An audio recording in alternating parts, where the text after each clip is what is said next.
Welcome, everyone. I'm Amy Dominguez-Arms.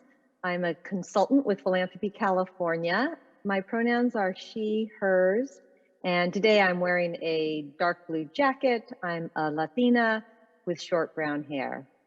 So I'm so looking forward to our conversation with this terrific panel and with all of you.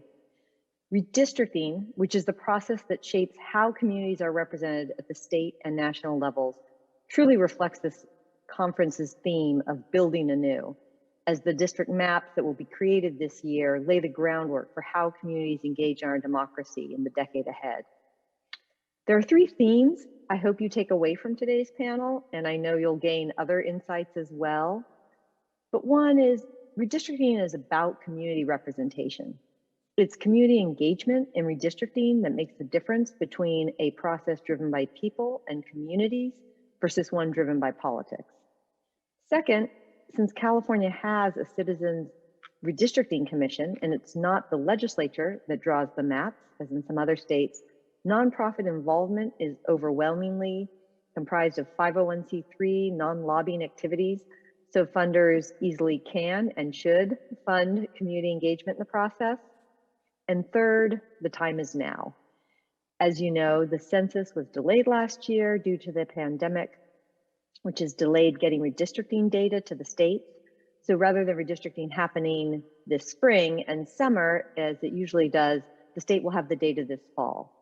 But organizing groups already are conducting public outreach and education and getting input from their constituencies about how they would define their own communities, and they need support for this important work. Furthermore, redistricting really builds on the census work in which many of us invested, and Amy? it's a really, yes. Sorry, still having tech issues. You are not live. Stand by for one moment, and I will count you down when we are live so you know. So I should just start over? Yes, please. I'm so sorry. Yeah, we're troubleshooting right now. So sorry about it, Amy. No problem. Everyone pretend you never But heard that it was before. that was an awesome intro though. Take two.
Okay, I just got an update. We are going forward with the session. The session is going to be live record. Oh, one moment. Sorry.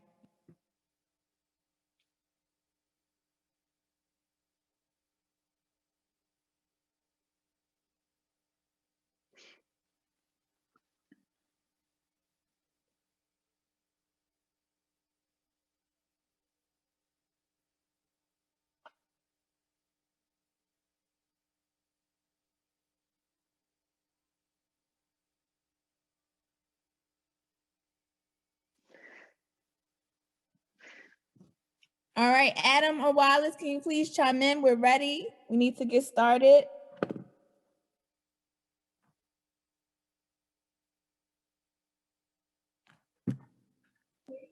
Okay, we're standing by and we are recording. So you ready? We are, yes. All set. Okay, Amy, you can do, I'm gonna do a 3, 2, 1 countdown and you can start.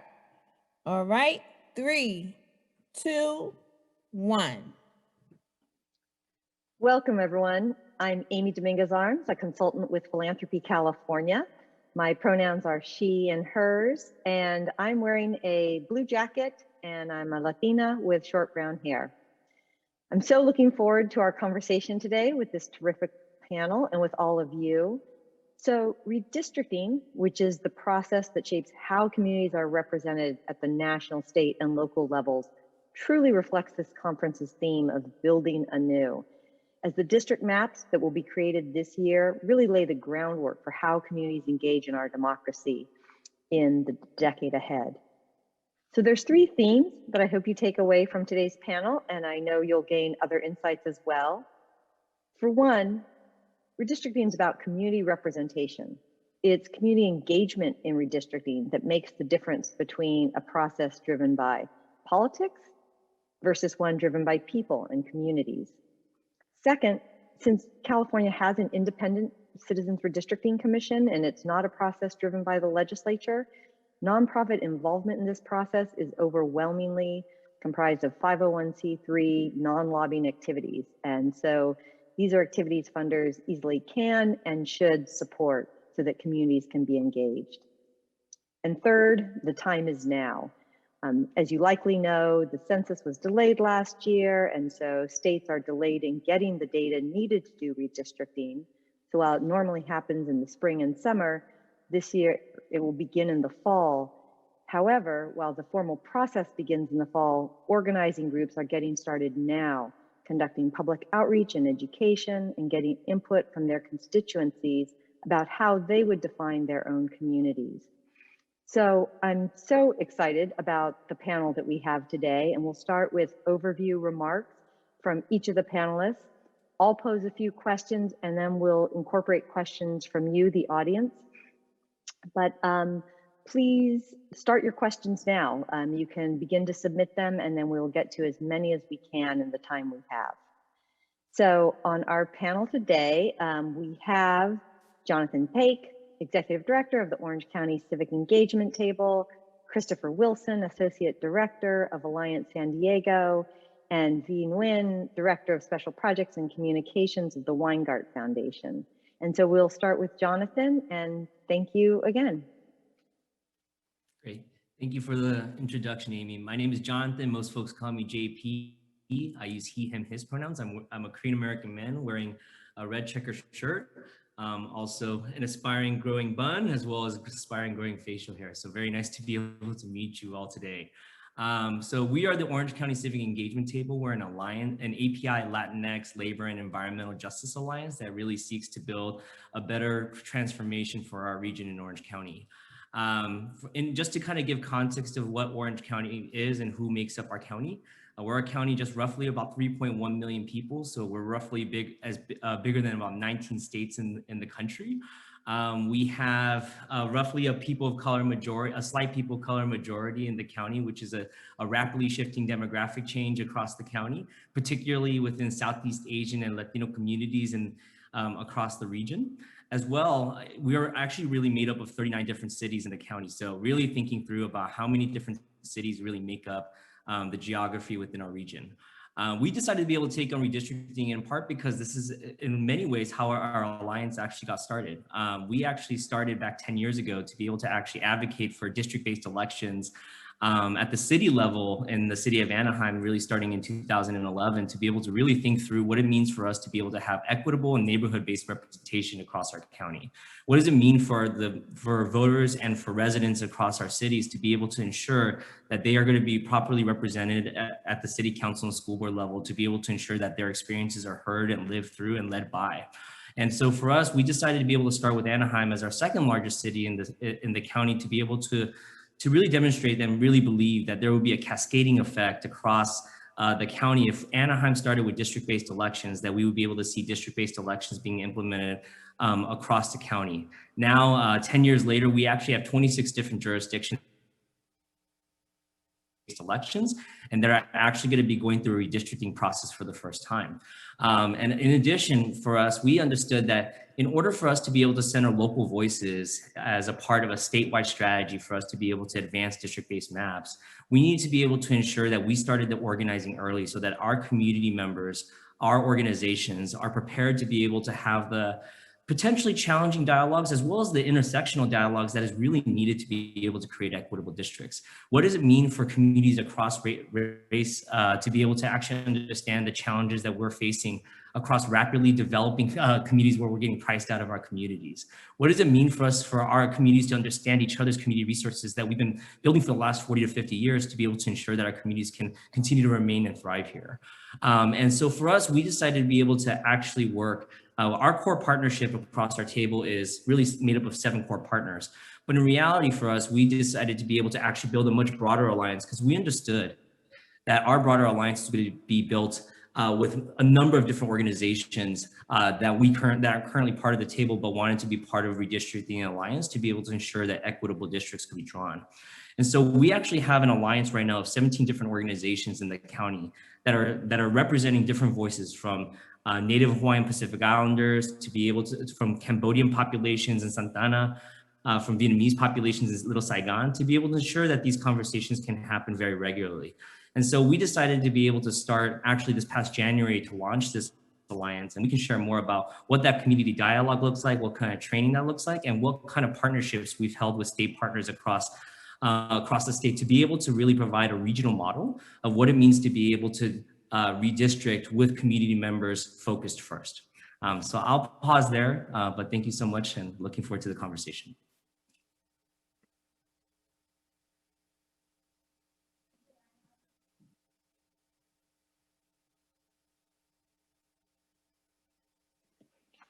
Hi, my name is Christopher Rice Wilson. I'm Associate Director at Alliance San Diego. I am an African-American man, middle-aged, with short cropped hair. I wear glasses and I have a salt and pepper goatee. It's really long because of COVID, and I won't cut it until COVID is done. I'm happy to be here with you today to discuss this important topic of redistricting. And I want to give you a little background on our organization, Alliance San Diego. We're about 15 years old. We are a community empowerment organization.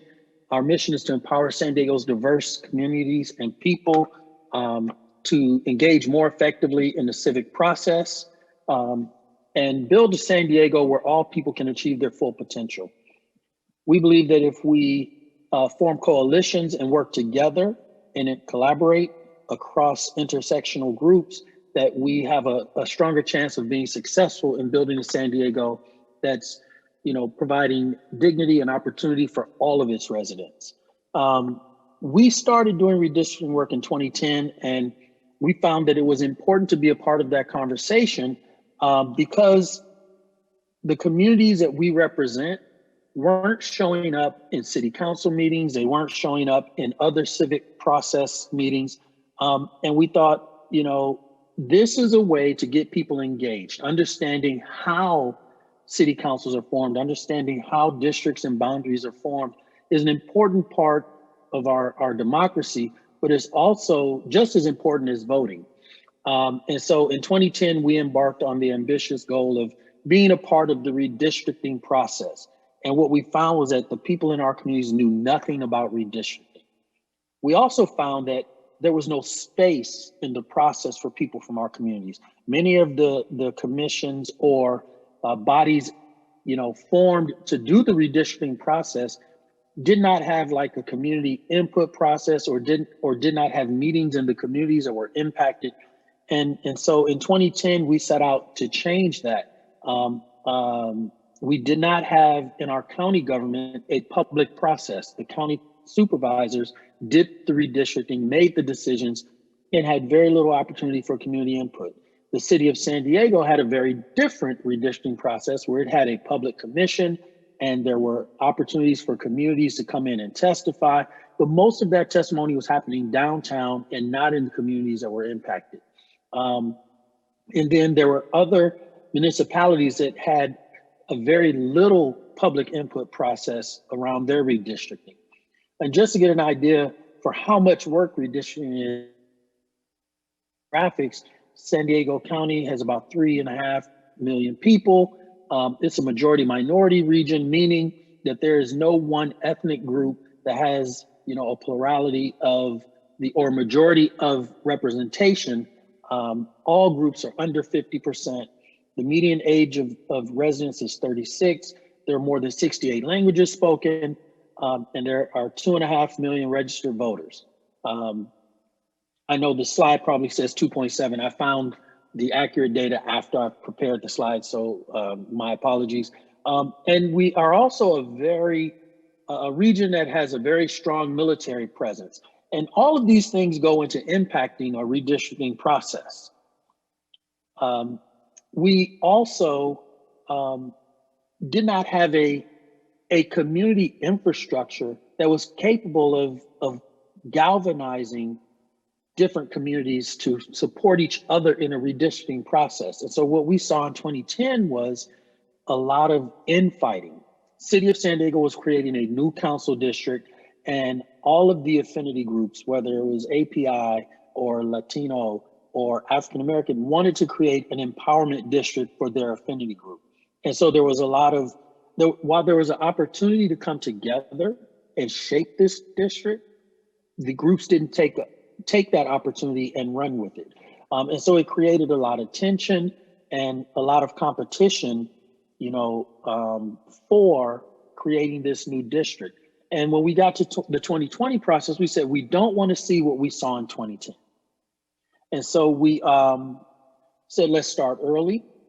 We got involved with the CRC, the California Redistricting Commission, in recruiting people to join that commission. We got involved with the County of San Diego, which is now does have a public commission. And we got involved in the City of San Diego in selecting its commissioners. And we made sure that people from the communities we represent knew what redistricting was. So we did a lot of redistricting 101 trainings. We made sure they knew the application process, and we assisted folks in filling out applications and going through the application process. And then lastly, we ensured that the responsible jurisdictions did a public notice about their commission to make sure that people in these communities knew that the Redistricting Commission was a public commission, that anyone could be appointed with these few required qualities, and that the folks would be selected from the residents, and that there will be equitable representation from all areas of the city or the county on the commission, or from the state on the commission. And that was a lot of work, and it started 2 years ago. We're now in the place where these commissions have been put in place, and we are working to make sure that the communities that are impacted by these line drawing decisions, impacted by these boundary changes, are represented in the process. And it's a lot of work, because as this next slide will show you, there are so many redistricting opportunities or commissions or municipalities are doing redistricting. It's not just cities, it's community college districts, it's school districts. I'm sorry, the slide won't. Can you change the slide for me? I've been hitting the button, but it won't move.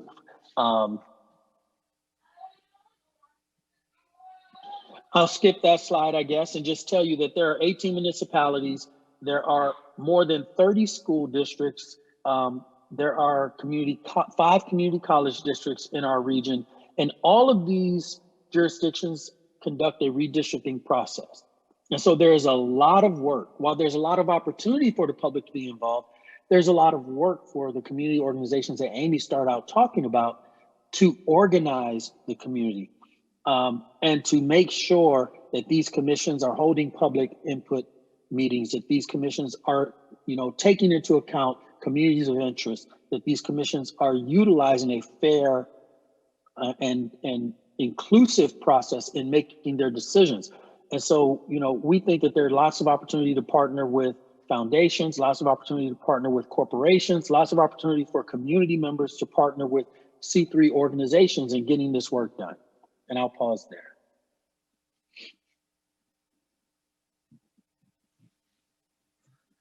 Hi, everybody. My name is Vi Nguyen. My pronouns are she, hers. I'm with the Weingart Foundation and so happy to be here with these amazing leaders.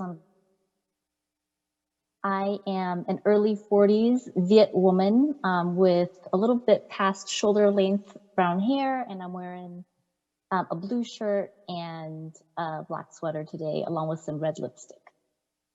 So I'll start by just sharing a little bit. So the Weingart Foundation we're a regional grant maker. Our work is dedicated to advancing racial and socioeconomic equity throughout the region.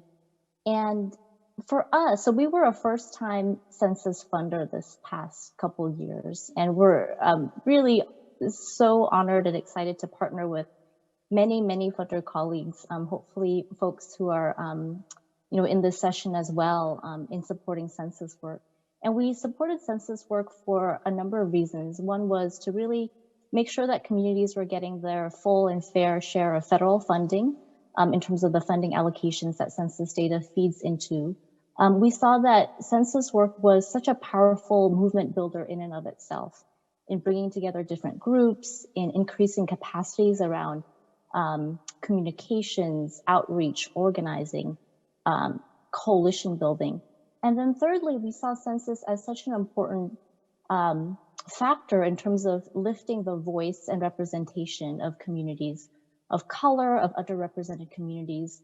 And so really in the continuum of census work, redistricting is the logical next step and is really the way to sort of bring all these investments in the census, right? These, so many investments that funders made, so much hard work on the part of nonprofit organizations facing unprecedented challenges.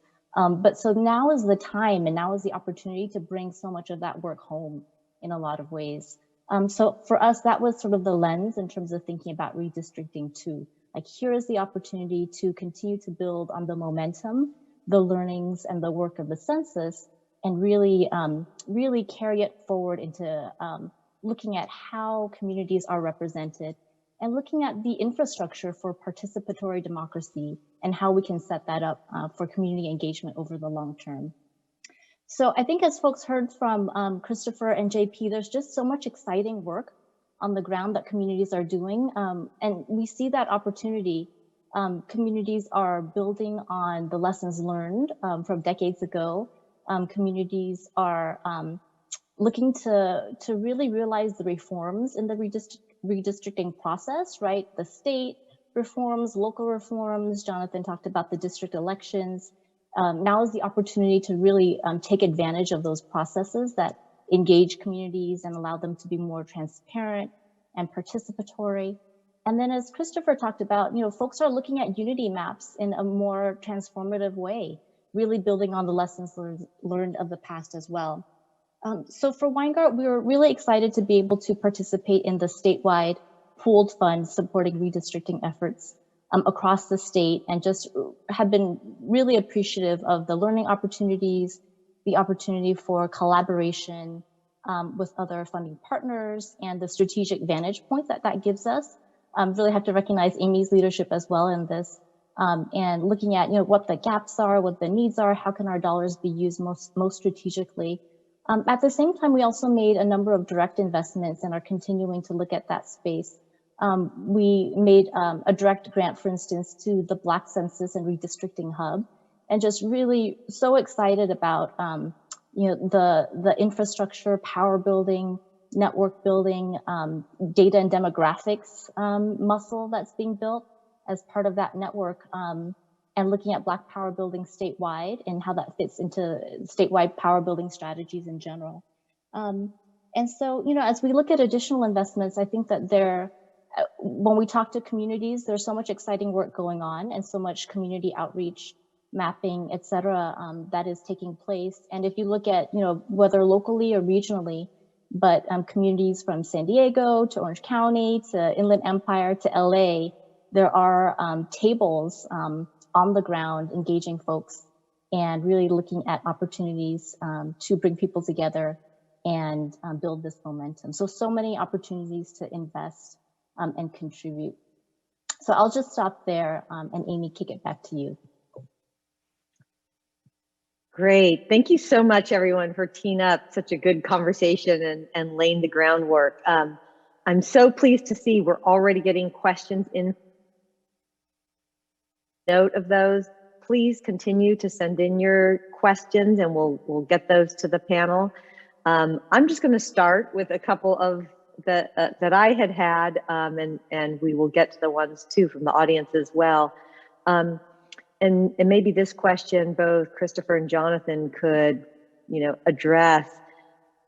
It's a little daunting, it seems, to think about all of the different electoral maps that are getting set for the decade ahead in this coming year. And for organizations such as yours, curious about how you both prioritize as you think about the work that's happening at the, you know, in terms of the state maps and then the local maps, and how, just to give a sense of kind of on the ground, how do you engage communities in these varying processes, because it's a lot. So kind of both from an organizational standpoint, how do you make decisions around this and prioritize your time, and how do you engage community members in these varying levels? So whoever wants to take a start at that one. I'll start. I think JP mentioned earlier around our prioritization as an organization, we look at what we would call watershed moments, watershed opportunities. So the same way in Orange County, they said if Anaheim switches to district elections, then there's an opportunity to get other jurisdictions or municipalities to move, because Anaheim, being a fairly large city in the area, would have that impact. We do the same here. We look for hotspots. In 2010, our experience was that City of San Diego had a very thorough and inclusive process. By the end of their process, it was very inclusive and very thorough in terms of community training, community opportunity to draw its own maps. And so in 2020, we said we will participate with San Diego, but we won't make it a priority for advocacy. We looked at hotspots such as smaller cities that had previously had some sort of process that didn't include the public. We looked for areas where there may have been a large shift in population in terms of representing communities of color, people of color, immigrant communities. And then we also looked at who had a new process. And so in our evaluation, we decided to participate at the county level because it was the first time that the County of San Diego was doing a public commission. And we figured they would need a lot of help and communication in terms of getting them to install the right process to get the community input that they needed. We also chose a smaller city that had done a districting process for the first time in 2017, who said they were not going to do redistricting. So we said, well, it's required by law. We decided to get involved there. And then lastly, we are involved in the statewide process because there's so many districts or boundaries drawn by the state commission that, you know, they draw the assembly districts, they draw the Senate districts, they also draw our congressional districts and the State Board of Equalization and other, so many districts are drawn there that we said we'd be involved there.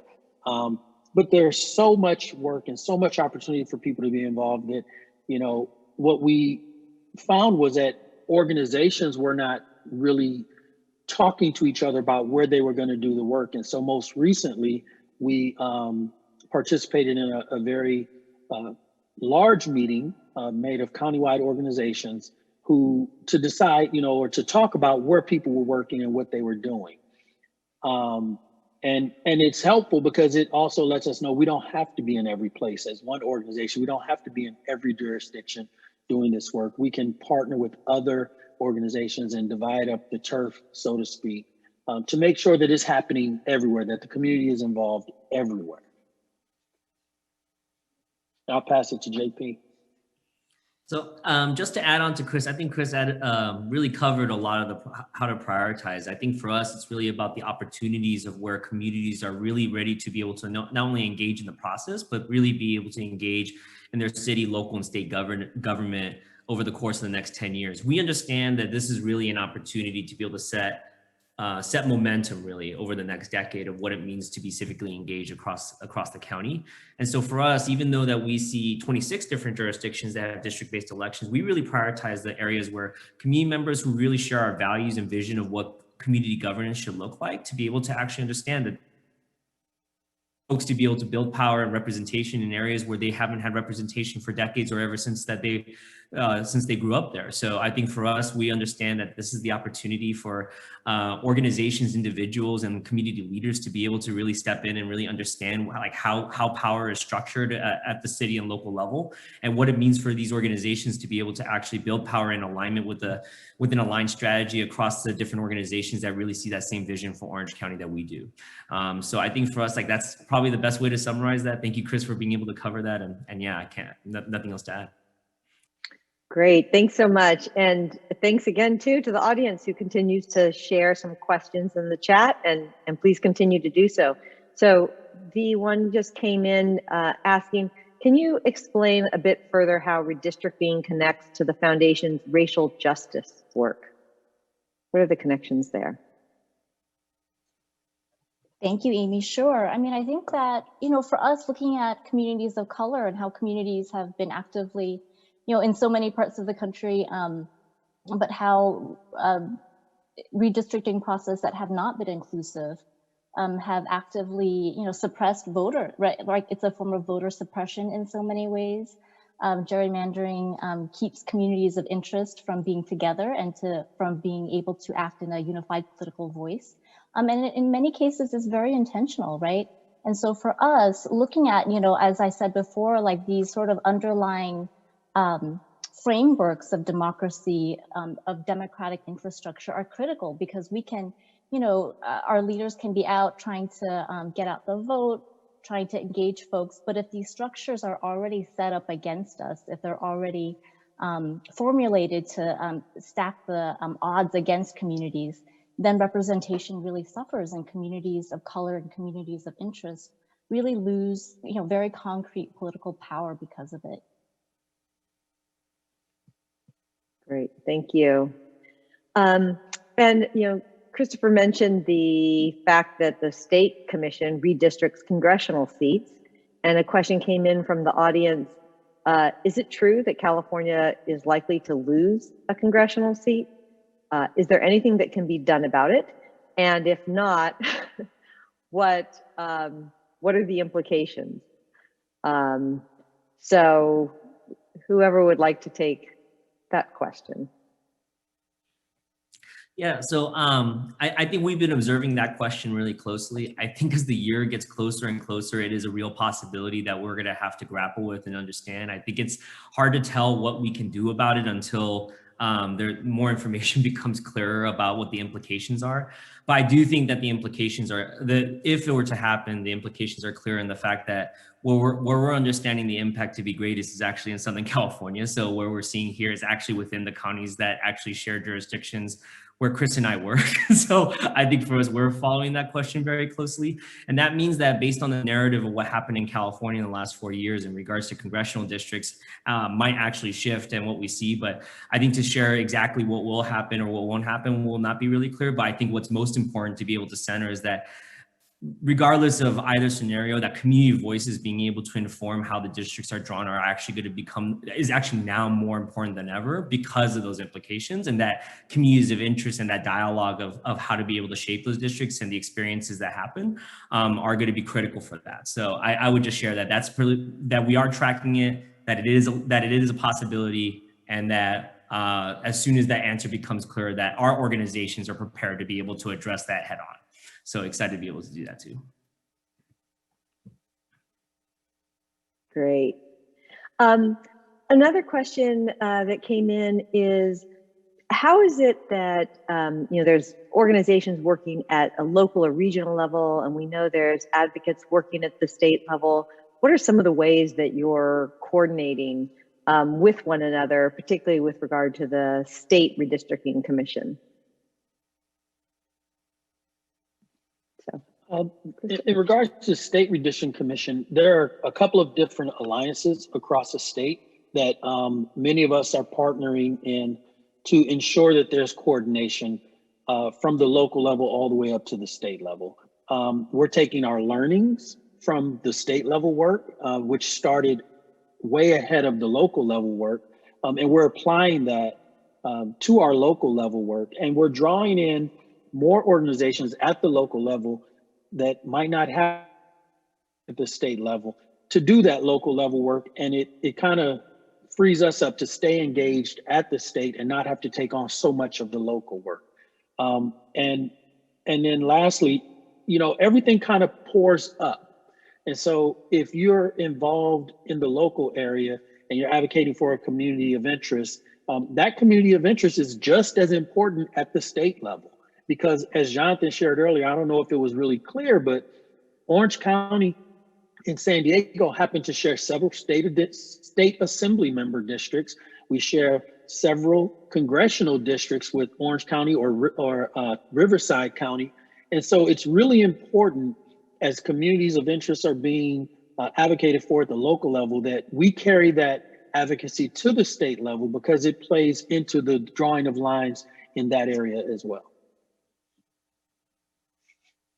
Great.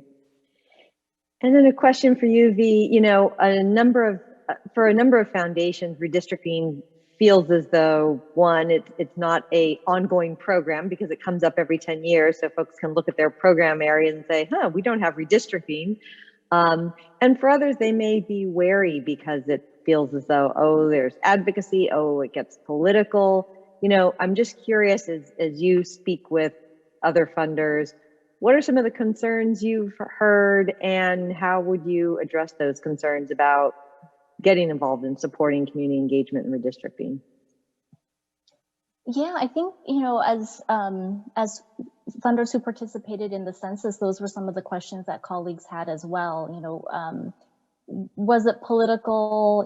Was it partisan? And many funders who did support census work wound up feeling really assured and getting that experience together that, this is nonpartisan work. In so many ways, these are ways to engage communities and ensure fairness and representation. But I think that those concerns definitely may exist around support for redistricting as well. And, I would just say that for us, it's about democracy. It's supporting, participatory democracy. It's supporting community engagement and community participation in these processes that folks really should be engaged in and have been excluded from for too long. In terms of, the question of whether it's, episodic, does it squarely fit into a foundation's sort of program buckets or strategy? I think, one way to look at it is in these, for foundations that do support civic engagement work, that support nonprofit participation in democratic processes, and that also look to support, for folks who got involved with the census and were looking to just ensure communities were represented, communities had a voice. Redistricting is an opportunity that is too important to pass up because it does come just once in a decade, right? And we see communities already sort of in many ways just ahead of us in terms of, philanthropy did amazing work, I think, and I'm so indebted to a lot of the funder colleagues around census work. And now the challenge is really, can we continue that momentum? Can we build off of it and come together in similar ways in supporting this important redistricting work that's happening? And Amy, I'll add too, I think that there were some misperceptions, to be honest, that the Weingart Foundation had as we looked at, transition from census to redistricting, and wondering specifically, for the LA area, was it imperative? Was it urgent? Was it of concern? Because a lot of the leaders in the LA area are, folks that we work with, champions. Some of the folks on the citizens commissions are really strong and community champions as well. So the sense was, well, maybe it's in good hands. Maybe it's not something to really be concerned about at a time where, philanthropic dollars have been stretched very thin, right? And what we heard from folks on the ground is, absolutely it's imperative, that it is by no means guaranteed to be a fair and inclusive process, even though there are champions as well. And in the case that there are champions, then it's an opportunity to really employ sort of more of an inside-outside strategy. But that, these are, in some cases with LA County, for example, some new process where it's really critical to ensure that, that they're fully implemented, that they go well, that communities have a voice. So that was something that was a big learning for us as part of this process. I'm really glad you raised that last point, and I'm curious if Jonathan or Christopher want to chime in. This idea that, hey, in California, we have pretty good folks on these commissions.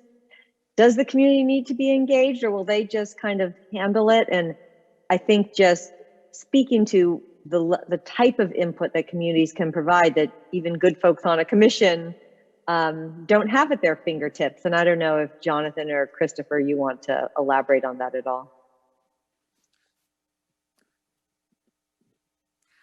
So yeah, I actually think it becomes even more important that that community actually gets engaged in this process, in part because of the fact that even if we're working to be able to place commissioners who come from the community in there, the reason why that we had gone through that process was that community members can feel welcomed, can be empowered to be a part of the process with a commission that really believed that they had the community's interest in their minds. And so I think for us, from early engagement to now, it's actually more important, and it's an opportunity for us to be able to set a precedent about how the Redistricting Commission here can actually be a welcoming place for community members and residents across the state to participate in the districting process. So that's my response. But Chris? I would just add to what Jonathan shared. Far too often, we think our work stops at electing somebody, especially for marginalized communities, underrepresented communities, underestimated, underinvested communities, right? Many times we put somebody on a commission and they may be the only advocate for our community on that commission. And if we're not there in, public to support them, to support their decisions, to to find allies on the commission, then we may as well not have had that person there alone.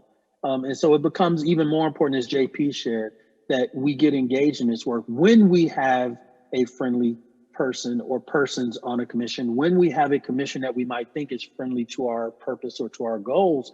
We still have to support that commission in those decisions that could be controversial for other communities or for other commissioners, excuse me.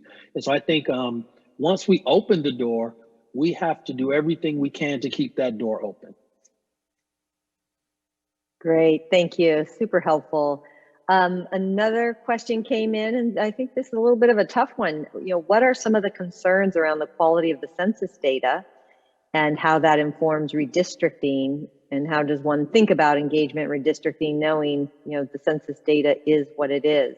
So is that an issue that anyone here has begun to grapple with? Yes and no. I think we started to grapple with it before the census started. And in California, the state invested $187 million, much of it going to community organizations to get the most accurate and best count that we could get. Because of concerns were raised earlier around losing congressional districts, because of concerns around an administration that was not friendly to immigrant communities and to communities of color. And now we've done the work for the census. We've got the count out, probably the best count California's had in the last 2 or 3 census undertakings. and we're waiting for the data. There are a lot of eyes watching the data. So along with doing the get out the count work, organizations were keeping track of who they talked to and who has said they filled it out. And so organizations now have turned that data over to academic researchers, and people are watching. And if the counts come back too far off from what the academics say the count should be, I think that there might be some actions that people take to ensure that more accurate data is given over for the redistricting process. At least that's what we hope here in San Diego.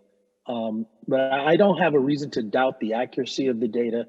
There will most assuredly be an undercount, but we think it might be the lowest undercount in most recent history. Great. I know, did anyone else want to add in on that one? Well, we're coming close to our time. Unbelievably, this has been a quick conversation. I think we've hit a lot of things. Let me just ask a little bit, maybe as a final question, and then I'll give you each a chance to share a final thought with the audience. But maybe as a final question, Jonathan, Christopher, what are some of the barriers that people find to engaging in redistricting that your organizations try to help overcome? It's a complex process. I think, it's probably more complex than filling out a census form or going to vote in some ways.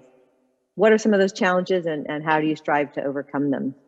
Sure. So I think some of the clearest things for us is that centering language justice and being able to center folks who are non-English speaking in the process has been something that we've been centering as a part of the conversation. We know folks who are civically engaged, who go to their city council meetings and still don't have an interpreter that's actually resourced by the city or the state to be able to actually do so. So I think for us, number one is the fact that we continue to see language as a barrier, but also for us to be able to center that conversation, not only within the public hearings, but also within the community spaces as well. Our organizations have members who are monolingual speaking across different organizations and different populations.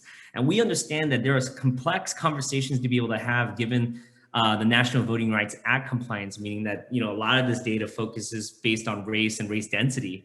But the reality for us is that these conversations need to be able to happen around communities of interest to be able to actually build shared experiences and share what it means to be able to live across neighborhoods, to be able to actually inform why these districts need to be drawn the way they are beyond simply the demographic information alone. And so for us, those are the types of spaces, community organizing, conversations, and trust across organizers that need to be able to be built in order for this to be able to happen effectively. And then lastly, for me, is the fact that I think a lot of our jurisdictions are going through redistricting, as we alluded to, for the first time. 26 different jurisdictions did not have district-based elections in our county 10 years ago. And so for us, we're actually providing guidance for cities who are figuring out how to be able to go to districting processes. We're actually helping to inform what it means to be an advocate for a time when a lot of our city council members have never really been part of this process before, while they're still they still have their own interest to be able to ensure to protect their districts accordingly. And so for us, those are all the dynamics that we are faced with to be able to actually not only inform how they can do it, but really drive the process, drive what it means and define what it means for us to have community-driven redistricting processes in our county. And we're hoping that because this is the first decade for a lot of our jurisdictions to do that for the first time, that we can continue to be able to lead in that for decades to come. So that's where we're at. And I'll pass that to Chris. Only other barrier I would add, you covered that really well, is the technical barrier.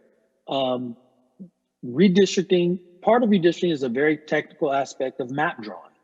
And so many rules and laws, like Jonathan mentioned, NVRA, go into how maps are drawn, in addition to population sizes and CVAP, citizen voting age population.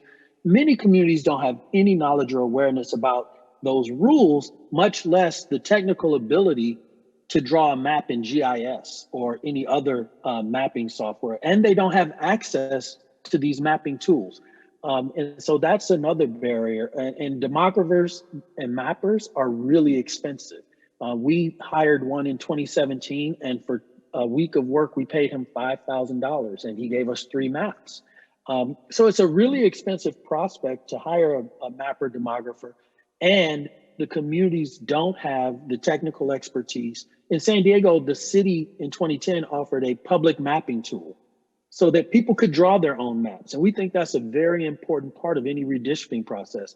And so getting that technical aspect covered for community is very important. Great, thank you. So we just have about 3 minutes left. I do want to note for folks in the audience who are funders, if you're not already aware of it, Philanthropy California has, which is Southern California grant makers, Northern California grant makers, and San Diego grant makers' new name, Catalyst. Of San Diego. Yes, has created a pooled fund to support community engagement in redistricting, for which I consult. And so if anyone would like more information about that pooled fund, about the work we're supporting, feel free to be in touch. So I just wanted to make that note as a resource to the. Let me just give everyone, 30, 45 seconds. If there's a final comment or, something you'd like to communicate to the audience, I just want to give you that opportunity. Fee, why don't I start with you? Thanks, Amy. I just wanted to thank my co-presenters, just really grateful to be here. And I think as a final sort of thought, I would just emphasize again for us the connection of redistricting to efforts at systemic change and racial equity and racial justice. I think for funders who work in this space or those who are interested, it's critical to really look at these fundamentals of the system and think about what are these sort of core systemic changes that communities are leading in, are pushing for, are really making great headway in, that again remove barriers, create systems where communities are able to participate more fully and our voices are more powerful, and how that can lead to long-term systemic change and racial equity. Thank you. Gentlemen, who would like to go first? Yeah, I'll go next. I just want to add to what you shared, Amy. I think, many times in dealing with funders and foundations, they want to know what the impact will be down the road. Well, redistricting is one that has a 10-year legacy. So if you really want to make a 10-year impact on a community or an organization, I think redistricting is a process that you really want to get involved in for all the reasons V stated, for all the reasons Amy stated. It really does determine how much work organizations will have to do over the next 10 years in the spectrum of fighting for equity and justice. Thank you. Jonathan, wrap us up. Sure. So I'll just end with a quick story. In my hometown in Fullerton, the districting process was actually the first time that monolingual Korean American residents were actually able to step into City Hall, let alone be able to advocate for the first time. So to what Chris alluded to, what does it mean for like 10 years down the road? It means that folks are coming through the doors for the first time, being able to feel empowered that they have agency in the city and their city government, and that it means that it transforms people's orientation to what it means to build power for a lifetime. So excited to be able to work that with everyone here as we continue this work forward. Well, thank you to this terrific panel. Loved speaking with all of you. Thank you to SCG for hosting us. And that is it. Thank you. Thanks to the audience for joining us. JP, this was great.